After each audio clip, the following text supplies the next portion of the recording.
ત્યારે વહેલી સવારથી શરૂ થયેલા વરસાદ વચ્ચે સુરત શહેરમાં જળબંબાકારની સ્થિતિ। સુરત ગ્રામીણ બાદ સુરત શહેરના કેટલાક વિસ્તારોમાં વરસાદી પાણી ભરાયા। બીઆરડીએસ કોરિડોર પણ વરસાદી પાણીમાં ગરકાવ। વધુ માહિતી સાથે સંવાદદાતા ચેતન પણ આપણી સાથે જોડાઈ ચૂક્યા છે। ચેતન, હાલ અત્યારે આપ કયા વિસ્તારમાં છો અને ત્યાં શું સ્થિતિ, વાહન ચાલકોને કેટલી હાલાકી?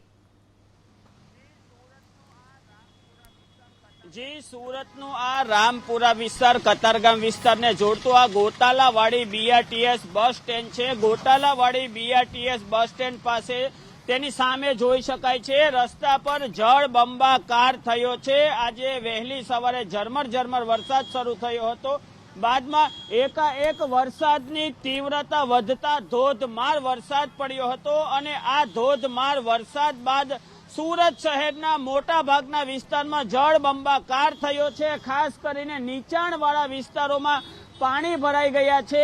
આપ આ જોઈ શકાય છે કે રિક્ષા છે તેના ટાયર ડૂબી જાય તેટલું આ રોડ ઉપર પાણી ભરાયું છે। આ રસ્તા ઉપર પાણી ભરાઈ જતા જે વાહન ચાલકો છે તે બીઆરટીએસ કોરિડોરમાં પોતાનું વાહન ચલાવવા માટે મજબૂર છે અને બીજી તરફ અહીં પાણીના નિકાલ માટે સુરત મહાનગરપાલિકાના જે કર્મચારી છે તે અહીં સામે જોઈ શકાય છે કે સુરત મહાનગરપાલિકાના કર્મચારી હાલમાં સ્ટ્રોમ વોટર ડ્રેનેજ લાઇન છે તે રિપેર કરી રહ્યા છે। હું કેમેરા પર્સનને જણાવીશ કે આ બાજુ જોઈ શકાય છે કે સુરત મહાનગરપાલિકાને જે ટીમ છે તે પણ જે પાણીનો નિકાલ છે તે માટે જદ્દોજહેદ કરી રહી છે, પરંતુ જે પ્રમાણે વરસાદ વરસી રહ્યો છે તે પ્રમાણે જે પ્રશાસન છે તેમનો જે એફર્ટ છે તે અપૂરતા સાબિત થઈ રહ્યા છે। પ્રી મોન્સૂન કામગીરી અપૂરતી સાબિત થઈ રહી છે, કારણ કે હવે વરસાદની જે શરૂઆત છે, ચોમાસાની શરૂઆત છે, ત્યારે જ જો સુરતની આ હાલત હોય તો હજી આખું ચોમાસું બાકી છે। આખું ચોમાસું કઈ રીતે નાગરિકોએ હાલાકી ભોગવવી પડે તેની કલ્પના કરવી જ ખૂબ મુશ્કેલ છે। આ સીધા દ્રશ્યોમાં જોઈ શકાય છે કે ગોતાલાવાડી બીઆરટીએસ બસ સ્ટેન્ડ સામે હાલમાં જાણે રસ્તા ઉપર પૂર ઉમટી આવ્યું હોય તેવા દ્રશ્યો સર્જાયા છે। જી જેમ ત્યાંથી પસાર થતા વાહન ચાલકો અથવા તો રાહદારીઓ સાથે વાતચીત થઈ શકે ખરી? હા જી, આપણે અહીંથી પસાર થતા જે વાહન ચાલકો છે અને રાહદારીઓ છે તેમની સાથે વાત કરવાનો પ્રયત્ન કરીશું। હા, તેમની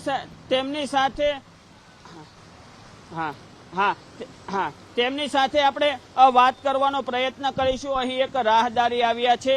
હાલમાં જે વરસાદ વરસી રહ્યો છે, તમે ક્યાં જાઓ છો અને શું તકલીફ પડી રહી છે? હું હોસ્પિટલ જાઉં છું અને અહીંયા પાણી ભરાયેલું છે। કોને લઈને હોસ્પિટલ જાવ? મારે પોતે જ જવાનું છે।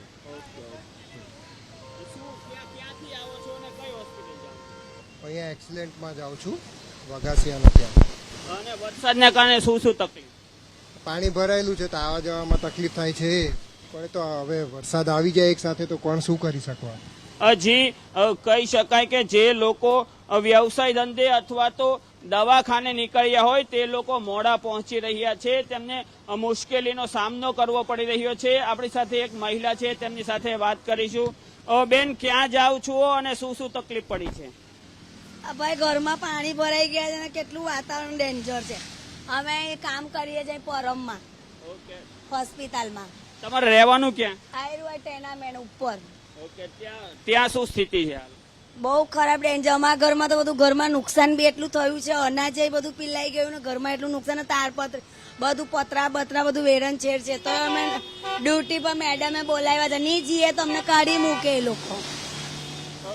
જી, આ હતા મહિલા, તેમણે સ્પષ્ટ પોતાની વ્યથા જણાવી છે કે બાજુમાં જે તેમનું ટેનામેન્ટ છે ત્યાં પણ નીચે પાણી ભરાઈ ગયા છે અને હાલમાં જોઈ શકાય છે કે આ એક જે કાર છે તે બંધ પડી જતા હાલમાં જે આ ટ્રાફિક જામના પણ દ્રશ્યો સર્જાયા છે। આમ કહી શકાય કે રસ્તા ઉપર પાણી ભરાઈ જતા હાલમાં જે વાહન ચાલકો છે તેમને પણ હાલાકીનો સામનો કરવો પડી રહ્યો છે અને નાગરિકોને પણ હાલાકીનો સામનો કરવો પડી રહ્યો છે। કેટલાક જે વાહન ચાલકો છે, આપણે તેમની સાથે ફરીથી એકવાર વાત કરવાનો પ્રયત્ન કરીશું। વાહન ચાલકો છે તેમની આ જે ગાડી છે તે બંધ પડી જતા હાલમાં લાંબુ ટ્રાફિક જામના દ્રશ્યો સર્જાયા છે તેમની પાછળ છે, તેમની સાથે આપણે વાત કરીશું. સાહેબ, આ વરસાદી વાતાવરણ છે, શું તકલીફો પડી રહી છે?